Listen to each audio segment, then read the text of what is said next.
పూల్లో దాగున్న పళ్ళెంతో అతిశయం, ఆ సీతాకోక చిలక ఒళ్ళెంతో అతిశయం, వేణువులో గాలి సంగీతాలే అతిశయం, గురువెవ్వరు లేని కోయిల పాటే అతిశయం, అతిశయమే అచ్చెరు వందే నీవేనా అతిశయం, ఆగిరులు ఈతరులు ఏ ఝరులు లేనప్పుడు ముందున్న ప్రేమేగా అతిశయం.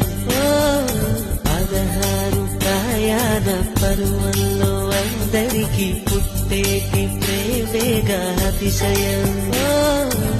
పువ్వుల్లో దాగున్న పళ్ళెంతో అతిశయం,